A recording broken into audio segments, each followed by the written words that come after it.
The plane touched down on the tarmac, and as the wheels screeched against the runway, Anna felt a flutter of excitement in her chest. Los Angeles, the city of angels, awaited them. She turned to Mark, her husband of 10 years, and saw a flicker of anticipation in his eyes, masked by his usual composed demeanor. "Here we are," Anna said, smiling. "Yep," Mark replied, unbuckling his seatbelt. "Let's get our bags and see what this city has to offer." They disembarked and made their way through the bustling airport, the air buzzing with the energy of travelers from all corners of the globe. The sun greeted them warmly as they stepped outside, casting a golden hue over everything it touched. The sky was a brilliant shade of blue, unmarred by clouds, and the palm trees swayed gently in the breeze. Anna took a deep breath, savoring the moment. "It's beautiful, isn't it?" Mark nodded. "It is. Let's get to the hotel and plan our day." They hailed a taxi and soon found themselves weaving through the lively streets of Los Angeles. The city was a tapestry of cultures, each street offering a glimpse into a different world. Skyscrapers towered above, casting long shadows over the eclectic mix of shops, restaurants, and street vendors below. Their hotel, a charming boutique establishment in the heart of downtown, was a welcome sight. They checked in, and as they entered their room, Anna couldn't help but admire the view from the window. The city sprawled out before them, a mosaic of lights and life. "Let's sit for a bit," Mark suggested, dropping his suitcase by the bed. "We can decide where to go first." Anna agreed, and they settled into the plush armchairs by the window. She pulled out a map of the city, and they began to discuss their plans. "I'd love to see the Griffith Observatory," Anna said. "The view of the city and the stars must be incredible." "Sure, we can do that," Mark replied. "And maybe we can check out some of the museums. The Getty Center has some amazing art collections." Anna nodded, her mind already wandering to the possibilities. "And what about the beach? I'd love to spend a day just relaxing by the ocean." "Sounds good," Mark said. "We can take a drive up the coast, maybe visit Malibu." They continued to talk, their excitement growing with each new idea. Anna couldn't help but notice how Mark's face lit up as he spoke about the places they would visit. Despite his often practical and reserved nature, there was a spark of curiosity and wonder in him that she adored. After a while, they decided to take a walk and explore the area around their hotel. The streets were alive with activity, a constant hum of conversations, laughter, and the occasional honk of a car horn. Street performers entertained passers-by with music and acrobatics, while the aroma of various cuisines wafted through the air. As they walked, Anna observed the people around them. There were tourists like themselves, eyes wide with amazement, locals going about their daily routines, and a noticeable number of homeless individuals, some sitting quietly with signs asking for help, others pushing carts filled with their belongings. "There's so much diversity here," Anna remarked. "It's like a melting pot of different worlds." Mark glanced around, his expression neutral. "Yeah, it's interesting, but it's also a reminder of the reality of big cities." Anna could sense a shift in his tone, a hint of the practicality that often bordered on cynicism. She decided not to push the conversation further and instead focused on enjoying the sights and sounds around them. They stopped at a small cafe, its exterior adorned with colorful murals. Inside, the atmosphere was cozy and inviting, with the rich aroma of freshly brewed coffee filling the air. They ordered 2 lattes and found a table by the window. As they sipped their drinks, Anna felt a sense of contentment. "I'm really glad we decided to come here," she said softly. When they finished their drinks, they continued their walk, eventually finding themselves at a park. Children played on the swings. Couples strolled hand in hand, and the occasional jogger passed by. Anna and Mark found a bench and sat down, taking in the serene surroundings. "It's nice to just sit and relax," Anna said, leaning against Mark. "Yeah, it is," he agreed, putting an arm around her. As the sun began to set, casting a warm glow over the city, Anna felt a deep sense of gratitude. She knew that this trip would be more than just a vacation. It would be an opportunity to reconnect, to explore not only a new place, but also the depths of their relationship. "Let's make the most of this trip," she said, looking up at Mark. He smiled, a rare softness in his eyes. "Absolutely." Anna and Mark stepped out of their hotel, the morning sun already casting long shadows on the bustling streets of downtown Los Angeles. The city was awake, alive, with the sounds of car horns, chatter, and the occasional melody from a street performer's guitar. They walked hand in hand, navigating through the sea of people. The streets were a vibrant mix of cultures and faces, a tapestry of humanity moving in every direction. High-rise buildings loomed overhead, their glass facades reflecting the relentless activity below. Anna's attention was drawn to a group of tourists snapping photos in front of an Art Deco theater. Nearby, a food truck served breakfast burritos to a line of hungry office workers.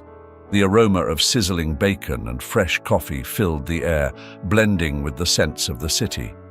As they continued, Anna couldn't help but notice the stark contrast around them. Designer boutiques and upscale cafes stood side by side with dilapidated buildings and graffiti-covered walls. Amidst the luxury, the homeless were a constant presence, sitting quietly with signs, pushing carts filled with their belongings, or simply lying on the sidewalk, covered in worn blankets. "It's heartbreaking, isn't it?" Anna said softly, nodding towards an elderly man huddled in a doorway. Mark glanced over and shrugged. "It's a big city. You can't expect everyone to be doing well." "I know, but so many people without homes. It just feels wrong." "They have shelters," Mark replied, his tone matter-of-fact. "And a lot of them choose this life. They don't want to follow the rules in shelters or get help." Anna frowned. "I don't think it's that simple. There must be more to their stories." "Maybe," Mark said, non-committal. "But you can't help everyone. You have to focus on those who are willing to help themselves." They walked in silence for a while, each lost in their thoughts. Anna's heart ached for the people she saw, but she knew Mark's views were grounded in his belief in personal responsibility. It was a point of contention they had never fully resolved. They reached a busy intersection, where the traffic lights seemed to orchestrate a chaotic dance of cars and pedestrians.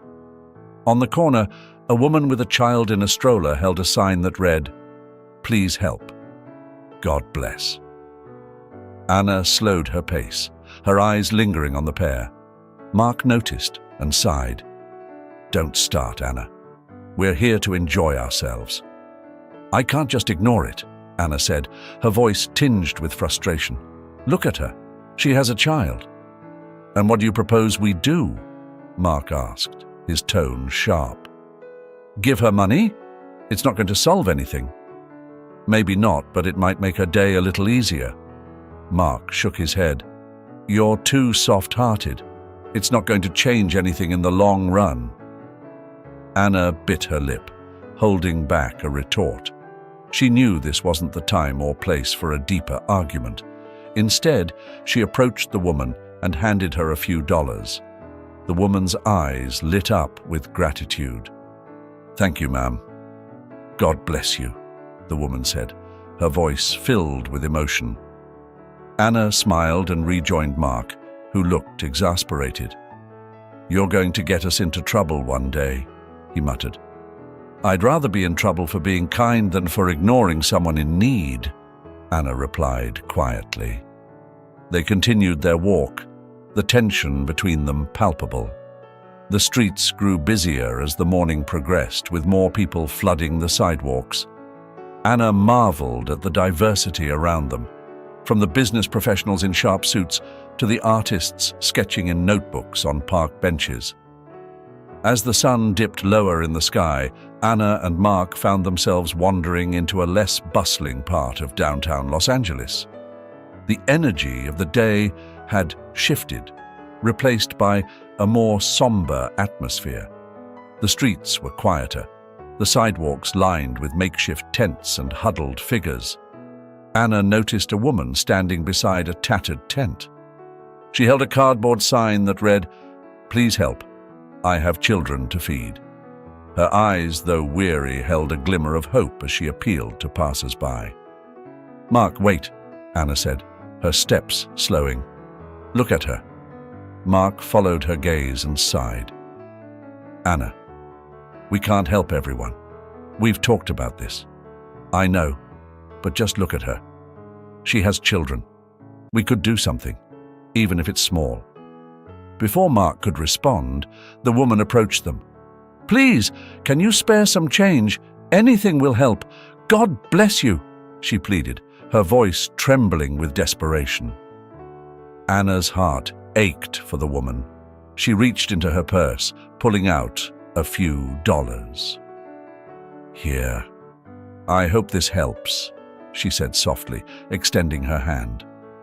Mark's face hardened. "Stop it, Anna. You're not helping her by giving her money."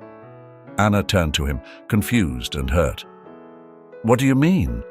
She needs help, and we can give it." Mark stepped forward, his tone cold and sharp. "You need to stop begging and find a job. You're setting a terrible example for your kids," he snapped. "You're a parasite." The woman's eyes widened, and she recoiled, as if struck. Anna gasped, feeling as if the harsh words had been directed at her. "Mark, that's enough," she said, her voice shaking. "You don't know her situation." Ignoring Anna, Mark reached into his pocket, pulling out a few crumpled wrappers. He tossed them into the woman's bucket. "Here's something for your trouble," he said, his voice dripping with contempt. The woman stared at the trash, her face a mask of shock and sorrow. She whispered, "Thank you," her voice barely audible, and retreated to her tent, clutching the bucket. Anna stood frozen, her mind reeling. She had always known Mark to be practical, sometimes overly so, but this was a side of him she had never seen. "How could you?" she whispered, tears welling up in her eyes. Mark shrugged, indifferent. "She needs a reality check, not a handout. Maybe this will motivate her to change." Anna felt a surge of anger and despair. She turned away, her eyes searching for a place to escape the moment. She wanted to scream, to cry, but most of all, she wanted to understand how the man she loved could be so cruel. As they walked in silence, the city seemed to close in on her. The once vibrant streets now felt oppressive, the faces of the homeless haunting her. Every step felt heavy, every glance a reminder of the harsh reality she had just witnessed. They reached a small park and sat on a bench, the silence between them thick with tension. Anna stared at the ground, her thoughts a whirlwind of confusion and sadness. Mark leaned back, seemingly unfazed, his expression unreadable. "Mark," Anna began, her voice barely above a whisper, "I can't believe you did that. What happened to you?" "Nothing happened to me, Anna. I'm just being realistic. You can't save everyone, and sometimes tough love is the only answer." "But that wasn't love. That was cruelty," she said, her voice breaking. "I don't understand how you can be so heartless." Mark sighed, running a hand through his hair. "I'm not heartless. I'm practical. You're too idealistic. You think you can solve everything with kindness, but the world doesn't work that way." Anna felt a tear slip down her cheek. "Maybe not, but we don't have to make it worse. We can choose to be kind, to show empathy." That woman, She needed hope, not humiliation. Mark was silent, his gaze fixed on the horizon. Anna wondered if he felt any regret, any hint of the man she once knew. She wiped her tears, taking a deep breath. "I need some time to think," she said, finally standing up. "I'm going back to the hotel." Mark watched her go, his face still set in stone. As Anna walked away, she felt a chasm open between them, a gulf that kindness alone might not bridge. But she knew she had to try, for the sake of her heart, and the man she still hoped Mark could be. Back at the hotel, Anna's mind raced. The evening light filtered through the curtains, casting long shadows across the room. She couldn't shake the image of the homeless woman and Mark's cold, harsh words. She felt a knot in her stomach, an uneasy mix of anger and sorrow. "Mark, we need to talk," Anna said, breaking the heavy silence as they entered their room. Mark dropped his bag by the door and sighed. "I know what you're going to say." Anna turned to face him, her eyes searching his for any sign of remorse. "Do you? Do you really understand how cruel you were?" He crossed his arms and leaned against the wall. "Anna, you're overreacting. I was just being honest. Sometimes the truth hurts, but it's necessary." "Necessary?" Anna echoed, her voice rising. "You humiliated her. You treated her like she was nothing." Mark's expression hardened. "And what did you want me to do? Give her money so she can stay on the streets and beg some more? That doesn't help her, Anna. It just keeps her in the same place." Anna shook her head, struggling to keep her emotions in check. She needed kindness, not your version of tough love. "What happened to you, Mark? You used to be so compassionate." "I'm still compassionate," he retorted, "but I'm also realistic. People have to help themselves. No one's going to hand them a new life on a silver platter." Anna felt tears pricking at the corners of her eyes, but she blinked them back. She needed to understand. "Why are you so angry at them? It's like you see them as enemies." Mark looked away, a flicker of something unreadable passing over his face. "I'm not angry at them. I'm angry at the system that lets people fall through the cracks. But enabling them doesn't fix the problem." Anna took a deep breath, trying to keep her voice steady. "But your anger is misdirected. It's not their fault that the system is broken. They're the victims, not the villains." Mark turned back to her, his gaze intense. "Anna, I'm not heartless. I want to see people succeed. But I've seen too many people waste their lives waiting for help that never comes. Sometimes you have to shock them into reality." "That's not your job," Anna said softly. "Your job is to be human, to show empathy. We can't know everyone's story. We don't know what led that woman to where she is." Mark looked up, his eyes hardening. "I did what I thought was necessary. She needs to wake up and take control of her life." Anna's frustration boiled over. "Necessary? Mark, you treated her like she was less than human. You don't know her story. You don't know what she's been through." "And you do?" Mark shot back, standing up. "You think giving her a few dollars is going to change anything? It's just a band-aid on a much bigger problem." "But it's something," Anna insisted, tears welling in her eyes. "It's a gesture of kindness. Sometimes that's all people need to find a little hope." Mark shook his head, his frustration evident. Hope won't put a roof over her head or food on her table. She needs to take action, not rely on handouts. Anna felt a pang of sorrow. "Why are you so angry at them? It's like you blame them for their circumstances." Mark sighed, running a hand through his hair. "I don't know, Anna. Maybe I'm wrong, but I just can't stand seeing people give up." "Give up?" Anna's voice broke. "You're the one giving up. You're giving up on compassion, on empathy. I don't recognize you anymore." Mark's eyes flashed with hurt. "You think I don't care? I care too much. I just want them to realize they can change their own lives." "But not everyone has that luxury," Anna said, her voice softer now. "Not everyone has the strength or the means. Sometimes they need a little help to get back on their feet." Mark was silent, the weight of her words sinking in. Anna wiped her tears, feeling a mix of anger and sadness. "I don't know if I can live with someone who can't see that, who can't show a little kindness." Mark looked at her, his face a mask of conflicting emotions. "Anna, I'm trying to be practical. Life isn't easy, and sometimes you have to be tough." "Tough?" Anna scoffed. "You were cruel, Mark. There's a difference." The room fell silent again, the air thick with tension.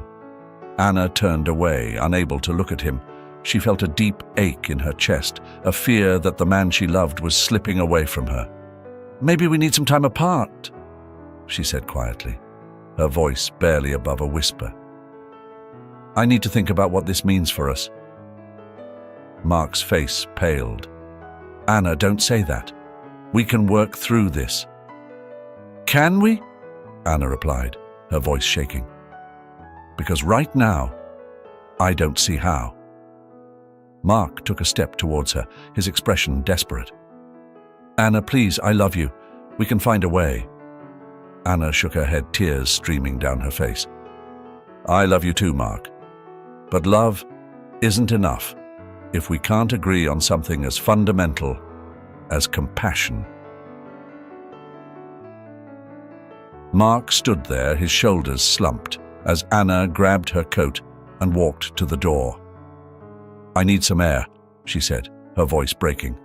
"I'll be back." He watched her go, the door closing with a soft click that seemed to echo through the room. Mark sat down heavily on the bed, his mind racing. He felt a deep sense of loss, a fear that he might have pushed Anna too far. Outside, Anna walked the streets of Los Angeles, the city lights blurring through her tears. She didn't know where she was going, but she needed to get away, to clear her head. The argument replayed in her mind, each word cutting deeper than the last.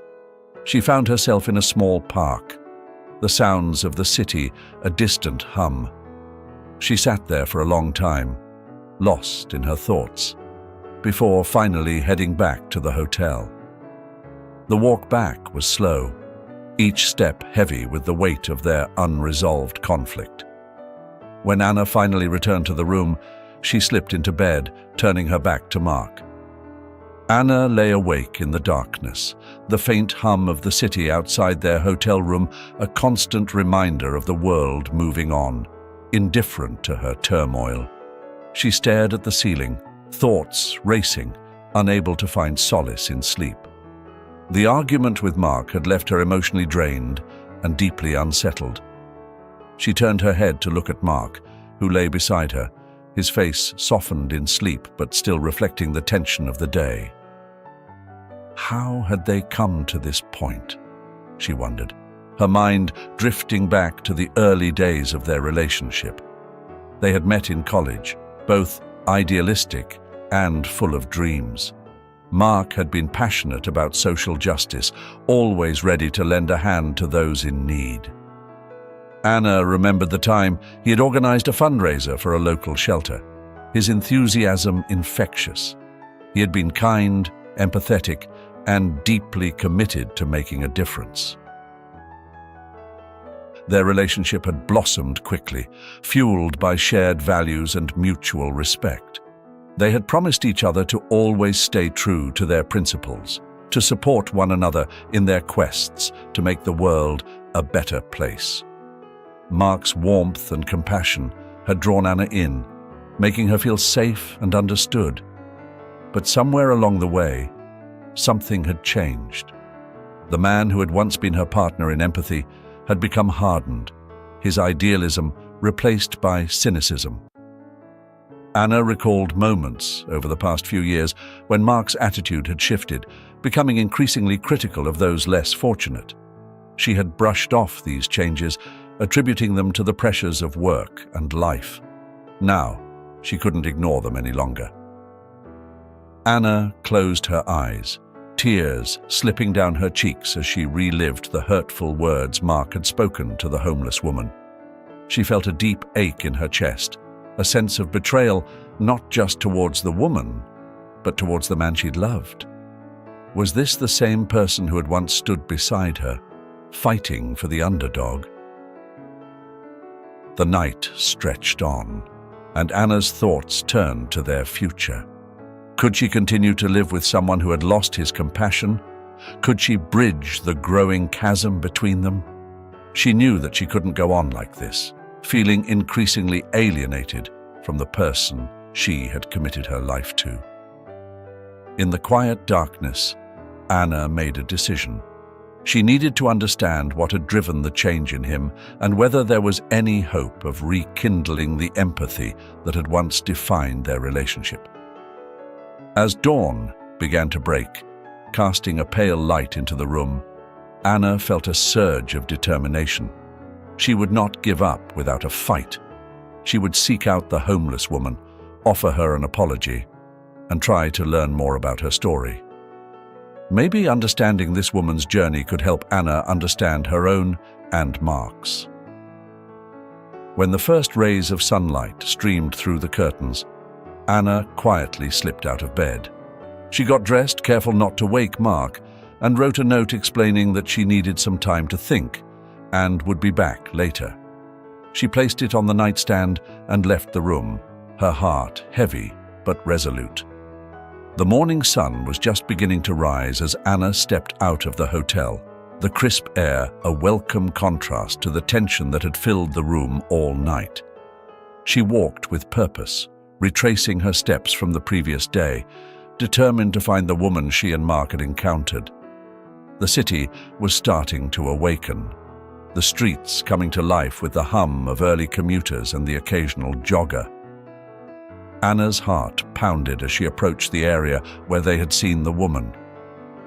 She scanned the scene, her eyes settling on the familiar tent. The woman was there, sitting beside it, her posture weary but her expression calm. Anna took a deep breath and walked over. "Excuse me," Anna said gently, her voice trembling slightly. "Do you remember me from yesterday?" The woman looked up, her tired eyes showing a flicker of recognition. "Yes, I remember. You're the one who tried to help." Anna nodded, swallowing her nervousness. "I came back to apologize for what happened. My husband, he shouldn't have treated you that way. It was wrong, and I'm so sorry." The woman's face softened and she gave a small nod. "Thank you. It's not the first time I've been treated like that, but it still hurts." Anna felt a lump in her throat. "Can I sit with you? I'd like to hear your story if you're willing to share." The woman gestured to the spot beside her. "Of course. My name is Lisa." "Anna," she replied, sitting down on the cold concrete. "I want to understand what brought you here." Lisa sighed, looking down at her hands. "It's a long story, but I'll tell you. I used to be a teacher, you know.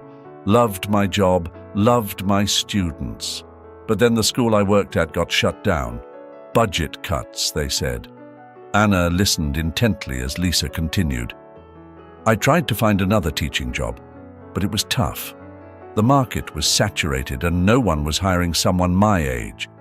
I did odd jobs here and there, but it wasn't enough to keep up with the bills. Eventually, I lost my apartment.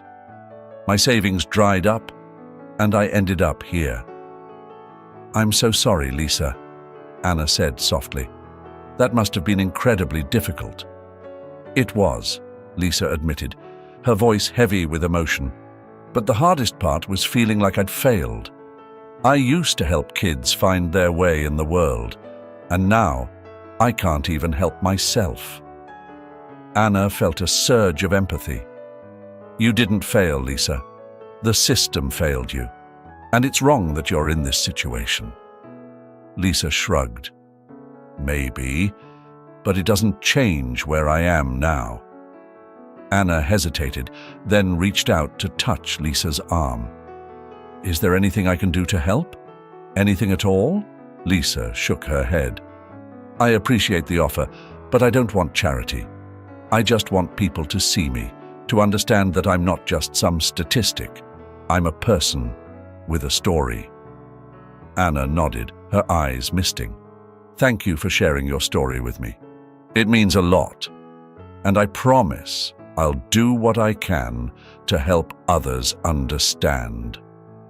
Lisa gave her a small smile. That's all I can ask for. As they sat in silence, Anna felt a deep connection with Lisa. She realized that her own struggles with Mark were part of a larger picture. A world where compassion and understanding were often in short supply. She knew she needed to take this experience back to Mark to help him see the human side of the issues they had been arguing about. Lisa, I have to go now, but I want you to know that you've made a difference in my life. I'll be back to visit if that's okay. Lisa nodded. You're welcome anytime, Anna. Thank you for listening. As Anna walked back to the hotel, her mind was racing with thoughts and emotions. She knew that the conversation with Lisa had changed her, and she hoped it would help change Mark as well. She needed to make him see that kindness and empathy were not weaknesses, but strengths. Anna returned to the hotel, her steps heavy with the weight of the morning's encounter. She found Mark sitting in the small lounge area, a cup of coffee in hand, staring blankly out the window. He looked up as she entered, his expression a mix of curiosity and apprehension. Hey, he said, his voice uncertain. Where have you been? Anna took a deep breath and sat down opposite him. I went to see Lisa, the woman we met yesterday. Mark's brow furrowed. Why? Because I needed to understand her story, Anna replied, and because I think you need to hear it too. He nodded slowly, setting his coffee aside. Okay, I'm listening. Anna began to recount Lisa's story, her voice steady but filled with emotion. She told him about Lisa's years as a teacher, the joy she found in her work, and the heartbreak of losing her job when the school closed. She spoke of Lisa's struggle to find new employment, the relentless search that ended in despair and homelessness. Lisa didn't choose this life, Mark, Anna said, her eyes locking onto his. She tried everything she could to stay afloat, but the system failed her. She's not a parasite. She's a person who's had everything taken from her. Mark was silent, absorbing her words. Anna saw a flicker of something in his eyes. Remorse, perhaps, or the beginnings of understanding. She told me that she doesn't want charity, Anna continued. She just wants people to see her, to understand that she's more than a statistic. She wants dignity, not pity. Mark leaned back, his face contemplative. I guess I've been so focused on the idea of self-reliance that I forgot about the human aspect. I didn't see her as a person, just a problem. That's exactly it, Anna said, her voice softening. We can't lose sight of the humanity in others. Not everyone has the same opportunities or the same support systems. Empathy isn't a weakness, it's a strength. It's what makes us human. Mark sighed, running a hand through his hair. I see your point. I've been so caught up in my own beliefs that I didn't consider what it must be like for her, or for you. Anna reached out and took his hand. I love you, Mark, and I know you're a good person, but we need to approach this together with compassion. We can make a difference, even if it's just a small one.